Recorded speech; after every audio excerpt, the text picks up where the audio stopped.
So Tony Khan pulled the biggest coup that we have ever seen in professional wrestling, and especially when we follow these wrestlers, contracts, and all that stuff from every promotion. Tony Khan pulled the biggest coup as he brought in Will Ospreay to sign his AEW contract before his New Japan Pro Wrestling contract is over. What does this mean for AEW? And he will be starting next year. And is MJF is going to be around since Will Ospreay is starting in February of next year? We're going to talk about that and much more on the Chokeslam Wrestling Report. Let's get this. Is the moment we've all been waiting for the thousands in attendance and the millions watching around the world. Ladies and gentlemen, let's get ready to rumble!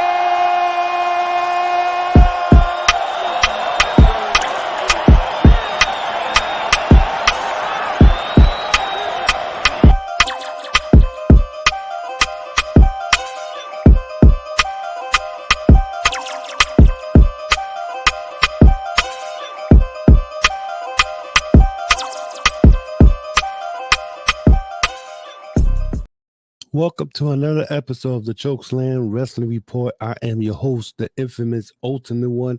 And before I start, if I sound a little like I got a cold or my nasal, whatever, is yes, I'm recuperating from a cold, so just bear with me. So AEW Full Gear is done and over with.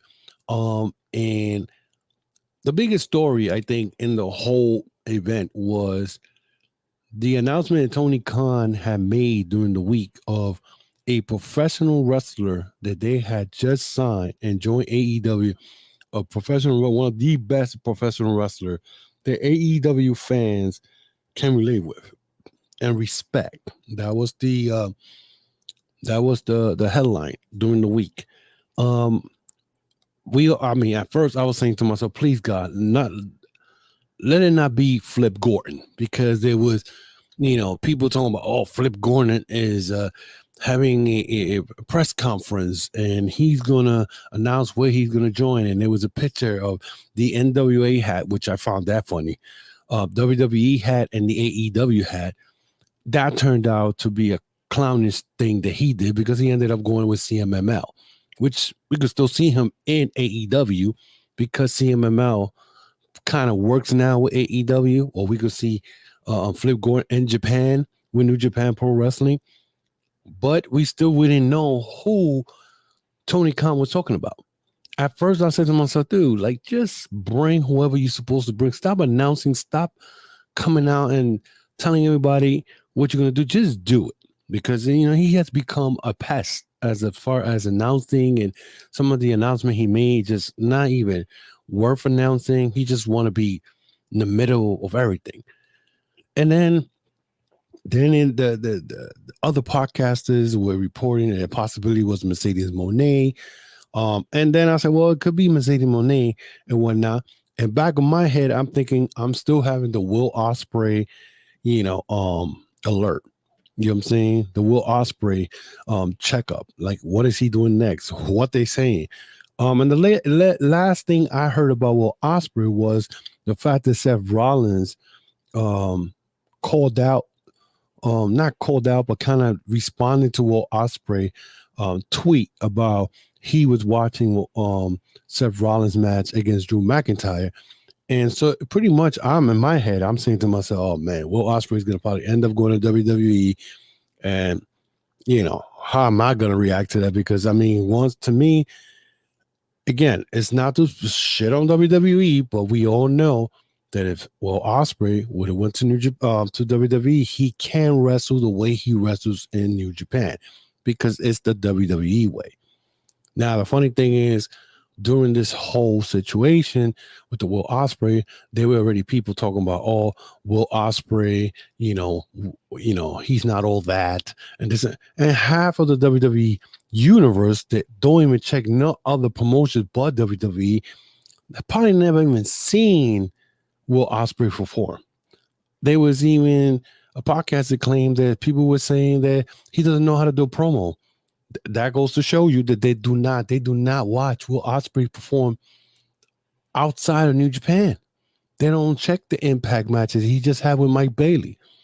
He had, matches with Zack Sabre Jr., the Kenny Omega matches. He is the best wrestler in the world. So how is it that most of you are talking about he doesn't know how to do promo? And that is the thing with me when it comes to WWE fans. Everything has to be with promos. What about the wrestling skills that the wrestler has? Some wrestlers don't have promos. They're not good at promo, but they do great work in the ring. So when I was seeing this and hearing this, and I'm like, oh well, we're just gonna have to wait till February and see what happened.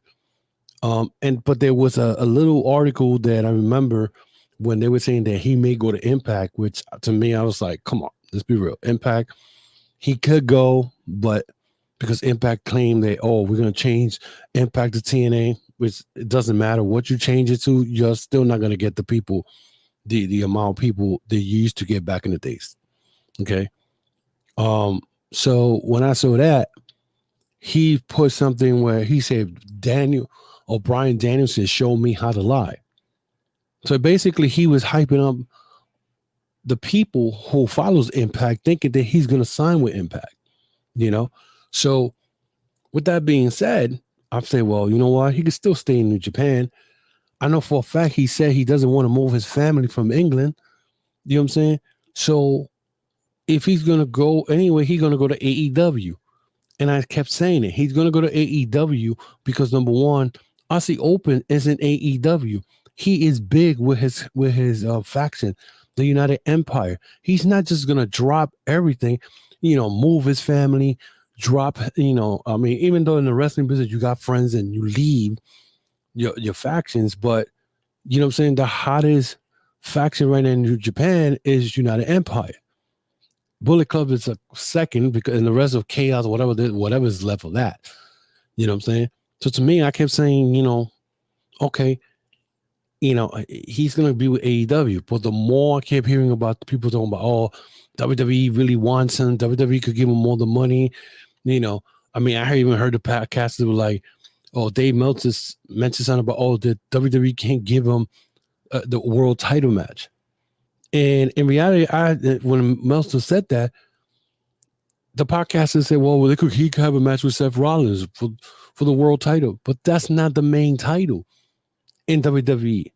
That's a secondary title as far as when it comes to world titles, because the Roman Reigns title is the most important one, since that's the one it's the most glorious one in that promotion.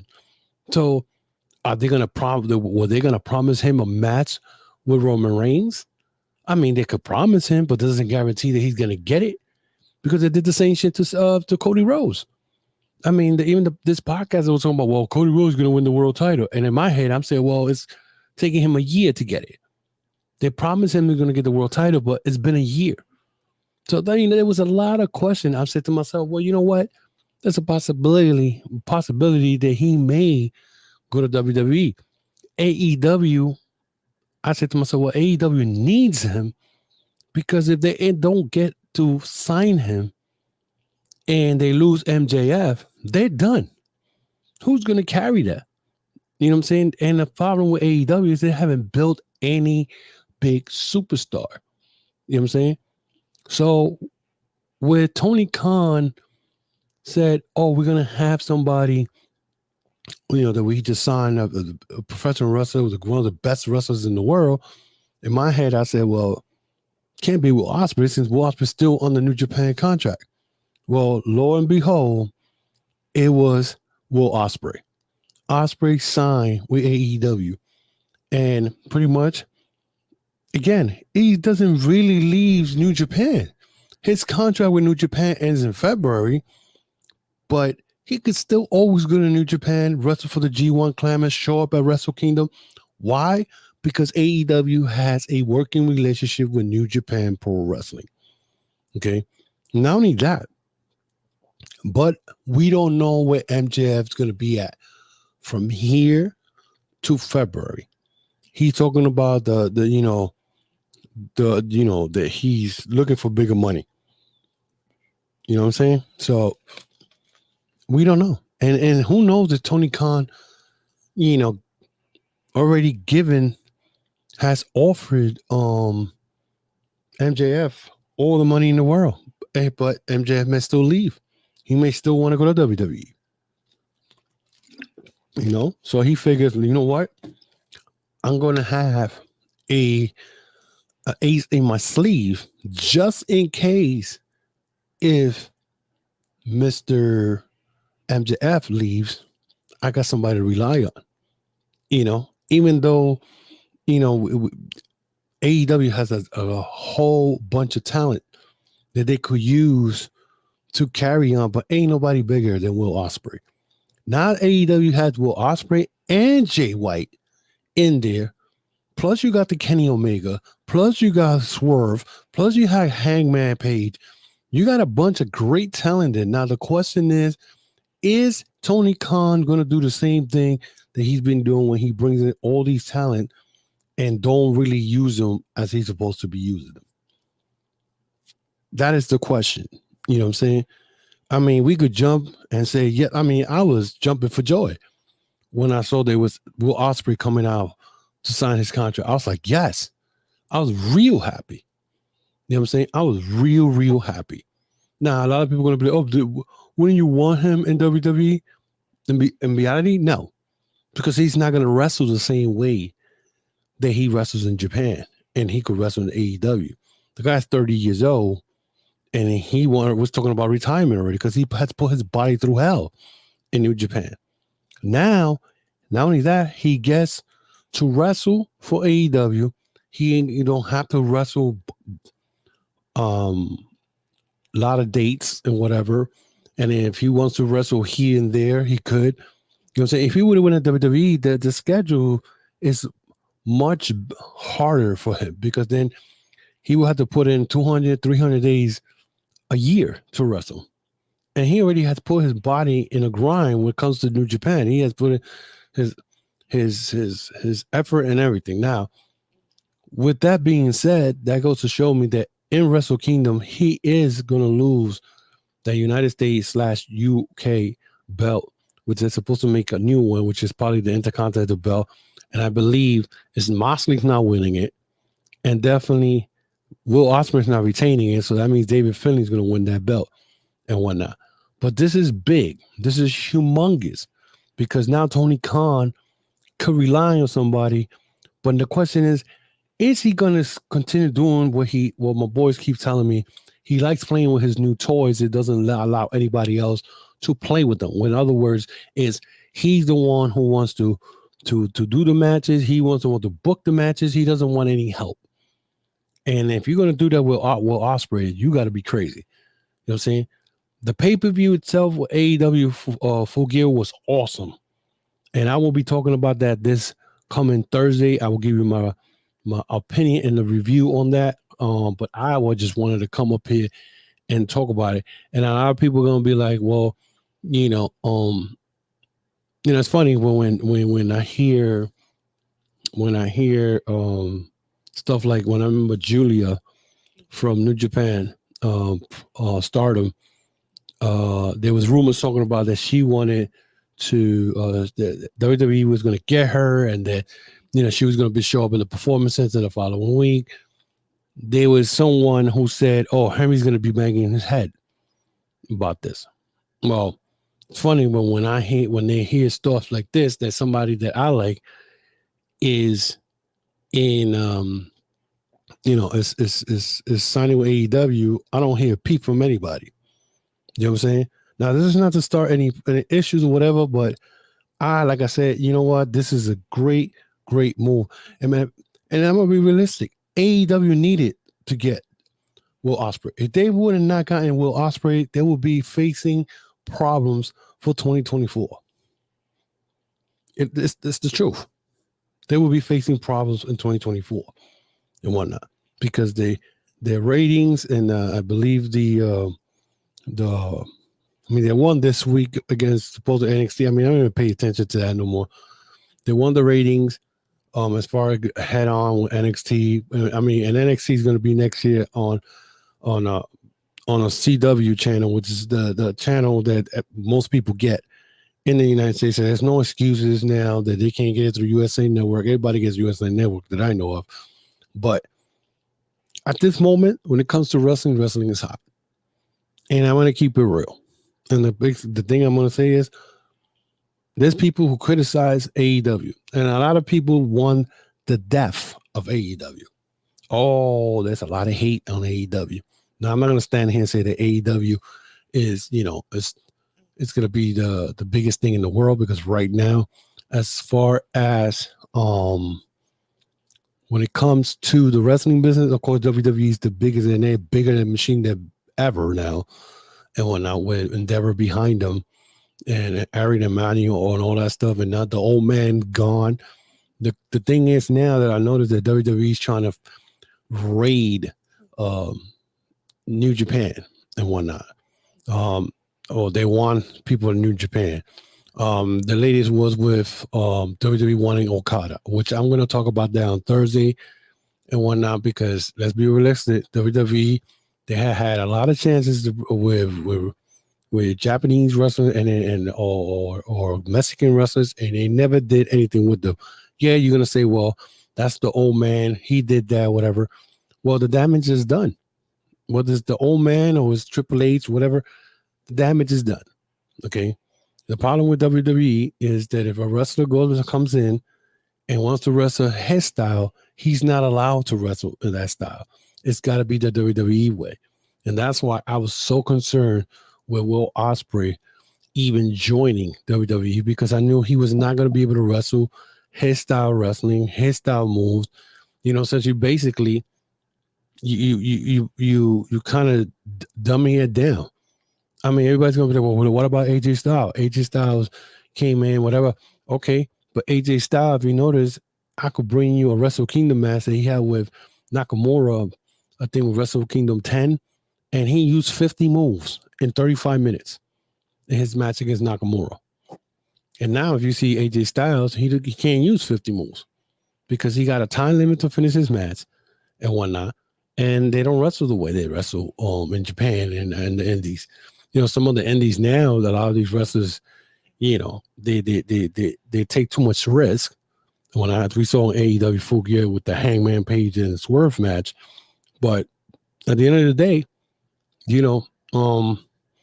most people enjoy that, So at the end of the day, look, I'm happy that Will Ospreay signed with AEW. I mean, I'll still be able to see him in AEW. I'm still gonna see him in New Japan Pro Wrestling. So that's fair enough. And I think, at the end of the day, you can't ask for anything better than that. So for sure, a lot of AEW fans are happy about it. A lot of pro wrestling fans are happy about it that he signed with AEW. But then again, look when Will Ospreay starting. He's starting in February. That's the same month the MJF's contract ends. So if MJF is still going to be around, we don't know. But it's still, at the end of the day, Tony Khan pulled the biggest coup that we could ever think about. He knew WWE wanted Will Ospreay, and he knew they were going to offer him the moon. And he figured like, well, you know what? I'm going to do what I got to do, and the fact, now I'm sure this came to play, the fact the AEW has a working relationship with New Japan Pro Wrestling that made it much easier for Tony Khan to acquire Will Ospreay. So, I mean, where is it going to go? Now, I'm not saying that now they're going to surpass WWE in the ratings, because right now, I'm saying, they need to fix a lot of stuff in their programming, and stop trying to sell tickets in big arenas when you can't fill up those arenas. Stop worrying about WWE. And that's the problem with Tony Khan. He worries too much of WWE. Now you got the best wrestler in the world in your promotion, who I think is going to win Wrestler of the Year for the matches he has had. He has been Kenny Omega. He has been Okada. He has been Chris Jericho. He has been Zack Sabre Jr. He just beat Mike Bailey. He just beat Josh Alexander. The guy has beaten quality and megastar wrestlers all over the world. And you can't ask for anything better than that. So, yes, pro wrestling phenomenon, Will Ospreay, has joined AEW. And I'm sure a lot of people, are happy, but then you got the haters who wants AEW to fail big time, and they're gonna criticize. You're gonna see it all over the internet and whatnot. They're gonna be like, "Oh, Will Ospreay, nothing." And the funny thing is, the people who say Will Ospreay is nothing, can't do the promo, are the same people who never seen them, and they probably heard of him because they saw little clips and whatnot. If you haven't seen his work, you can't criticize. You know what I'm saying? You can't criticize at all. So, but that's it for me right now. It was very short. I just want to make this quick. So guys, you can follow me on social media, on Facebook, Instagram, and Twitter. You can check out my audio podcast on Spotify, Apple, Spotify, Apple, iHeartRadio, and any major audio platforms. I have the Behind the Curtain series that I have every Thursday, so you can check it out. So I'll have a new episode this week about AEW Full Gear. We'll have a review on that and any other stories that happened during the week. We'll talk about that. Also check out my podcast store, tcwr.veryinc. Let me say that again. tcwr.veryimpressive.com. That's tcwr.veryimpressive.com.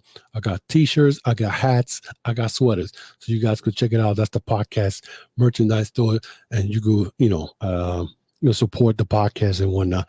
Also check out the TikTok I have called the Chokeslam. You see all my video clips there, and of course subscribe to the YouTube channel and whatnot. I want to thank all my supporters on the YouTube channel and whatnot. So subscribe, hit that notification bell, hit that thumbs up to help the channel very greatly. And if I sound a little muffled, I'm recuperating from a cold, so I wasn't able to do the audio podcast this week because I was sick. But I want to again thank you and for all the support, and I hope you guys enjoy this video. Let me know what you think about Will Ospreay signing with AEW and whatnot, what big impact he will be able to do, and we'll see what happens. Until then, guys, you have yourself a good night and a good day, and we'll see each other next week. Peace.